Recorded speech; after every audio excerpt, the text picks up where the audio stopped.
In the middle of a cold and lonely night, your TV turns on and begins to flicker, an image slowly becoming more visible.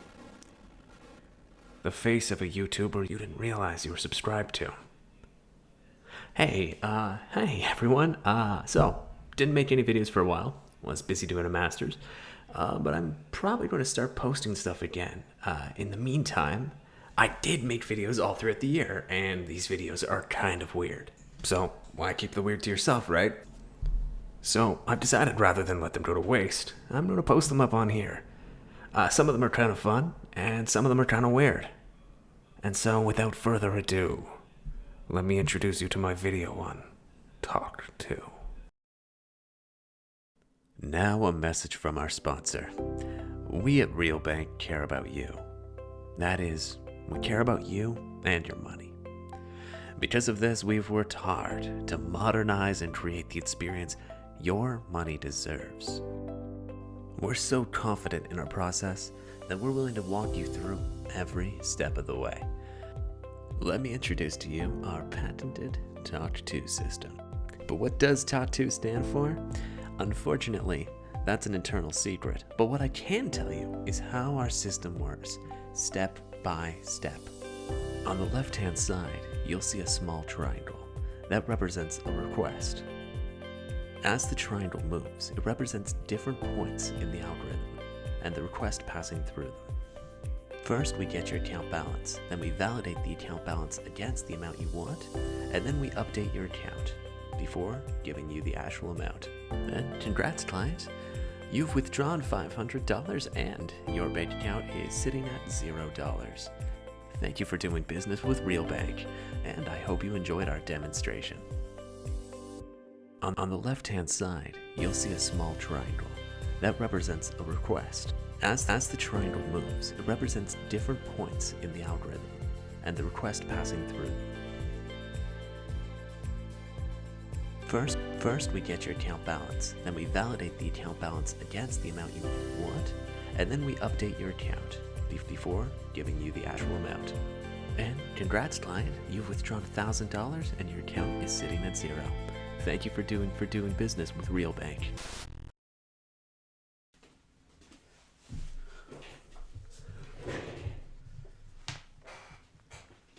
Thanks guys for sitting through that ad. So, what did we just see? That was an example of what is known as a time of check, time of use, race condition. Or TOCTOU if you're me trying to be like a little, hiding little secrets and stuff. Essentially what happens is that when a program checks for a variable, ensures it's there, but then uses it later while that variable could have been changed, specifically either by another thread or another version of itself or some other program. This causes a race condition error.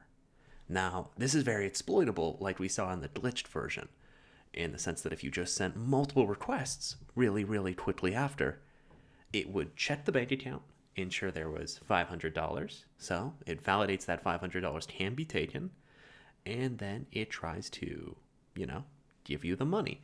The problem is it checks right the variable at a very early state and then continues on. If it had done it at the end, it might have been able to prevent the error. If it had actually kept up and made sure to check that other threads weren't accessing it and been thread safe, so this could be used through the use of atomic, through the use of semaphore, bunch of different methods for doing this, we probably wouldn't have had this error, but instead, this very, very reputable bank had instead decided to, let just multiple threads use whatever.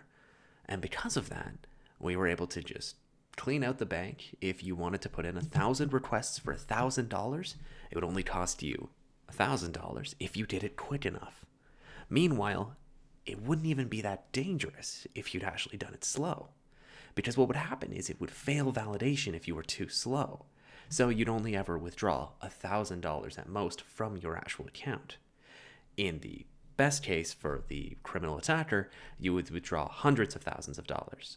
So it was a matter of being very, very quick. And the drawback of being slow is that you just take out your money normally. This is why race condition attacks can be so serious, and why we really have to be concerned with what we implement as software developers. Because conditions like this could cause losses of a lot of money, or in some cases, death. There was an instance a few years back, not of this era in particular, of a healthcare machine that was incorrectly dealing with data. There was a race condition, and it was unfortunately not treating the data properly. These are all things to keep in mind as we move forward and as we understand what we program. It's sometimes hard to see exactly where a race condition can pop up, but it's important to test, and testing should test for race conditions. And that concludes our video. A dismal tale of fear and fright. And by that I mean of a programming problem that happens with some people, but one that's kind of interesting to know even if you're not a programmer. Yeah, thanks for watching, and if you want to subscribe to me, you can click underneath Shameless right there. You can just click sub. If you want to watch one more of my videos, I've got them up on the screen right somewhere over there. And honestly, stay safe, stay healthy, and have a great one. Bye.